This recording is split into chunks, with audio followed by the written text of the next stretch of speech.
পুরো টুর্নামেন্টে দুর্দান্ত খেলে ফাইনালে এসে স্পেনের কাছে হিউমিলিয়েট। শুধু হিউমিলিয়েট বললে ভুল হবে, স্পেন একচেটিয়া আধিপত্য দেখিয়েছে। স্পেন গতকাল রাতে যেটা করেছে সেটা বিশ্বের ইতিহাসে প্রথম বিশ্বকাপের কোনো ফাইনালে যে কোনো একটি দলের 0 অন টার্গেট শট। এটি ইতিহাসে কখনো হয়নি, আর ভবিষ্যতে হবে বলেও মনে হয় না। তবে আর্জেন্টিনার এমন লজ্জাজনক হারের দায়ভার আসলে কার? লিওনেল স্কালোনির, লিওনেল মেসির, নাকি আর্জেন্টিনার সব প্লেয়ারের? দেখুন, এখানে অনেকজনেরই ভুল আছে, তবে স্পেন যেভাবে খেলেছে, স্পেনের কাছে আর্জেন্টিনার আত্মসমর্পণ ছাড়া আর কোনো কিছুই করার ছিল না।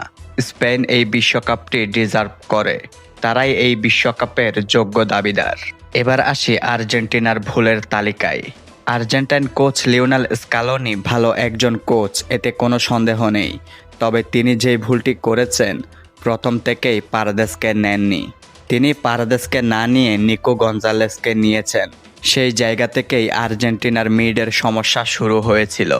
স্পেনের রদ্রি যেভাবে মিড কন্ট্রোল করেছে, পারেদেসও মোটামুটি সেই টাইপের খেলোয়াড়। তিনিও ডিপ থেকে খেলাটা কন্ট্রোল করতে পারেন। এছাড়া তার আরও একটি বড় ভুল ছিল সঠিক সময়ে সঠিক প্লেয়ার সাবস্টিটিউশন করতে না পারা। রদ্রিগো দে পাউলকে আরও আগেই সাব করানো উচিত ছিল। তিনি এই ম্যাচে পুরোপুরি আউটক্লাস হয়ে গিয়েছিলেন এবং বেঞ্চে ছিল একাধিক তারকা প্লেয়ার, একাধিক মিডফিল্ডার। এদেরকে তিনি সুযোগ দেননি, যেমন Lo Celso, Nico Paz, Valentin Barco. এদেরকে তিনি যদি এই ম্যাচে সুযোগ দিতেন, তাহলে হয়তো কেউ না কেউ জ্বলে উঠতে পারত।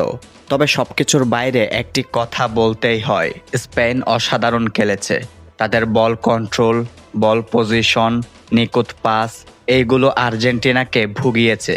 স্প্যানিশ মাস্টারমাইন্ড কোচ দেলা ফুয়েন্তে শুধুমাত্র মিড ব্লক করেই আর্জেন্টিনাকে আউটক্লাস করে দিয়েছে।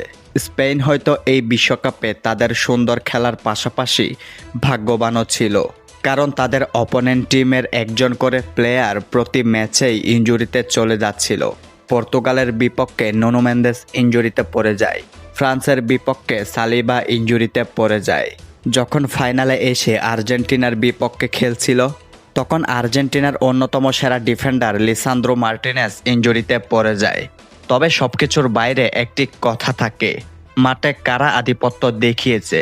পুরো ম্যাচে স্পেন শট নিয়েছে 20টি, তার মধ্যে 11টি অন টার্গেট। অপর প্রান্তে আর্জেন্টিনা শট নিয়েছে 3টি, তার মধ্যে 0টি অন টার্গেট। মানে আর্জেন্টাইন কোনো প্লেয়ার গোলপোস্টের ভিতরে কোনো শটই নিতে পারেনি। সেটা হলো অবশ্যই স্পেন। আর্জেন্টিনা এতটাই বাজে খেলেছে যে ইতিহাসের এমন কোনো ফাইনাল বিশ্ব আর দেখেনি।